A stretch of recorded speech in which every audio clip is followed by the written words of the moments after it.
bienvenue dans le podcast with Sandrine. Sandrine, c'est moi et j'ai envie de te partager mes expériences de vie et notamment mon parcours vers un mode de vie plus sain et minimaliste. Alors bien sûr, je ne pense pas être parfaite et je pense que personne ne l'est, mais je m'intéresse à ces sujets depuis plusieurs années maintenant et j'ai envie de t'en faire profiter. Alors, bonne écoute!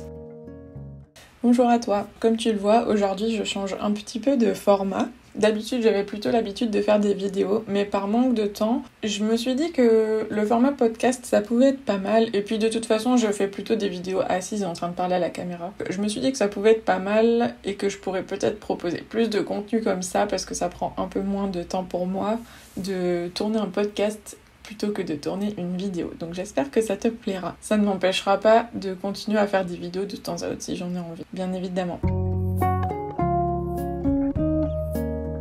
Aujourd'hui, j'avais envie d'aborder un sujet. Alors, il me semble que j'en avais déjà parlé sur ma chaîne YouTube, mais ça fait un moment et j'avais envie d'actualiser un petit peu tout ça, sachant qu'il y a eu plein de nouveautés dans ma vie sur le sujet de l'arrêt de la pilule. J'avais envie de te repartager un peu toutes ces tranches de vie. On commence à voir sur les réseaux sociaux, d'une manière générale, de plus en plus de personnes qui décident de partager leur arrêt de la pilule et leur expérience. Et j'avais envie, moi aussi, de revenir dessus, puisque maintenant, ça fait 4 ans et demi que j'ai arrêté. Et il s'est vraiment passé plein de choses dans ma vie depuis ce moment-là. Donc j'avais envie de revenir étape par étape. Aujourd'hui, je vais vraiment vous parler de pourquoi j'ai arrêté la pilule, qu'est-ce qui s'est passé, quels étaient mes effets secondaires. Dans d'autres épisodes, je reviendrai un peu plus en détail sur certains aspects que je vais pas forcément aborder tous ici.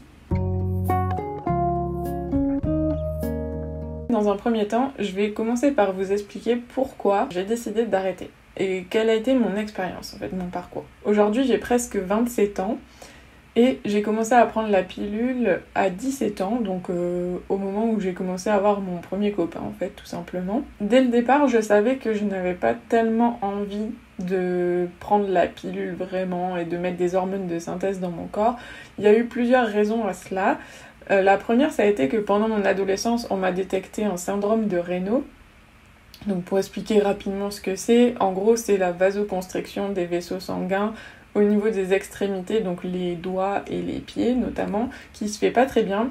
Ce qui fait que quand on fait des chocs thermiques, donc par exemple qu'on passe du chaud au froid ou du froid au chaud très rapidement, ça peut faire très très mal et ça fait comme des sensations de bleu dans les mains, ça fait aussi des sortes de traînées blanches sur les doigts, etc. Bon, en tout cas, c'est pas très agréable.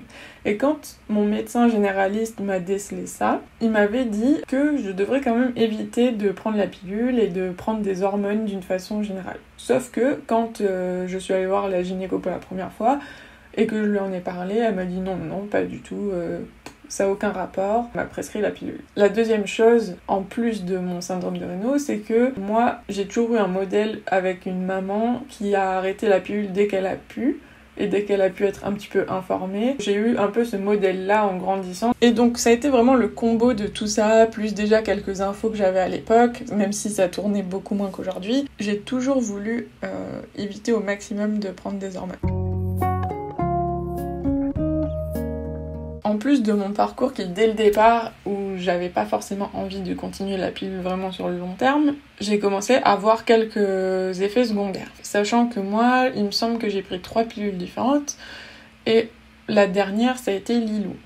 Mais dans tous les cas, j'ai eu pas mal de soucis avec la plupart d'entre elles. Et notamment, ce qui m'a le plus choquée, c'était l'absence de libido, quasiment totale. Le fait que mon acné ne partait pas. C'est-à-dire que j'avais un petit peu d'acné, mais tout le temps. Ça s'arrêtait jamais. Au niveau du poids, j'ai pas eu l'impression d'avoir spécialement pris ou perdu du poids. Je pense que c'était plutôt lié à mon hygiène de vie, mais pas tellement à celui de l'effet de la pilule. Et ensuite, il y a des effets dont je me suis aperçue une fois que j'ai pu arrêter en fait. Ces effets-là, je m'en suis rendu compte parce que j'ai eu l'effet inverse et que c'est revenu à la normale, sinon je m'en serais pas tellement rendu compte, mais c'est là que je me suis rendu compte qu'il y avait quand même pas mal de choses. Donc la première, c'était les sécheresses vaginales. Je pense que ça a été notamment accentué par les tampons qui assèchent encore plus, mais la pilule, clairement, elle m'a séché complètement aussi.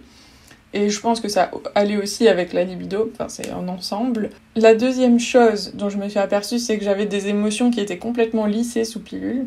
C'est-à-dire que j'étais jamais très heureuse ou jamais très triste, j'étais un peu constante mais du coup assez monotone et plutôt molle. Alors que après avoir arrêté, j'ai commencé à avoir des vagues d'émotions, c'est-à-dire que dans une journée, je pouvais passer du rire aux larmes très rapidement, etc. Alors au début, on a même l'impression de pas du tout se reconnaître, ce qui est vraiment très très bizarre. Petit à petit, on commence à s'apprivoiser et à retrouver notre vraie nature et ça fait vraiment plaisir. Et la dernière chose, ce sont les palpitations. Alors ça, je m'en suis aperçue notamment quand j'ai passé le permis par exemple, où donc c'était des moments où il y avait des forts stress et je m'apercevais que j'avais des palpitations et je me disais c'est quand même bizarre. Et en fait une fois que j'ai arrêté, j'avais beau avoir des forts stress pour des examens ou ce genre de choses, j'ai plus jamais eu de palpitations.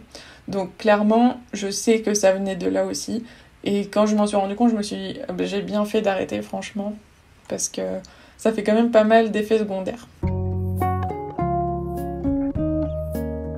Donc au final, qu'est-ce que j'ai gagné à arrêter la pilule? Du coup, c'est l'arrêt de tous ces effets secondaires qui étaient vraiment pas très naturels. Et je me suis sentie clairement plus libre de mon corps. Ça a été vraiment génial pour moi de retrouver mon cycle naturel, de me retrouver en fait avec moi-même. Et puis, plus besoin de se prendre la tête à prendre un médicament tous les jours. Et comme on dit, on n'est pas malade en fait. Le cycle menstruel, c'est pas une maladie, donc pourquoi prendre un cachet tous les jours? Si ça t'intéresse, je pourrais aussi te parler de mon parcours complet, de comment j'ai fait pour réussir à arrêter la pilule, parce que ça a été quand même un sacré combat, et puis par quoi je suis passée, etc. Juste pour remettre les choses un peu dans le contexte, après la pilule, je suis passée sous stérile au cuivre, mais ça m'a pas du tout convenu, donc ça c'est pareil, je pense que j'en parlerai dans un autre épisode. Plus tard, j'ai découvert la symptothermie. Alors la symptothermie, là ça va être carrément plusieurs épisodes parce que c'est un sujet qui est assez vaste. C'est une méthode en tout cas d'analyse du cycle et qui permet de savoir exactement où on en est dans le cycle. C'est juste basé sur du bon sens et c'est une méthode en contraception qui est hyper fiable parce qu'elle est à plus de 98% de fiabilité et c'est juste de l'observation du cycle et c'est juste apprendre à retrouver son propre cycle et à comprendre comment ça fonctionne. Et donc c'est ce que j'utilise aujourd'hui. Ce que je vais faire, c'est que comme ce sont des sujets vraiment très complets, je vais vraiment y dédier plusieurs épisodes, mais je peux déjà mettre des ressources dans les informations avec ce que c'est la symptothermie, etc. Comme ça, si ça t'intéresse dès maintenant, tu pourras au moins aller te renseigner un petit peu là-dessus. Voilà, c'est la fin de cet épisode, j'espère que ça t'a plu. N'hésite pas à t'abonner pour ne pas louper les prochains. Et puis si tu as envie de partager toi aussi ton expérience avec moi, tu peux me laisser un commentaire, m'écrire sur mes réseaux sociaux, je répondrai avec grand plaisir. À très vite!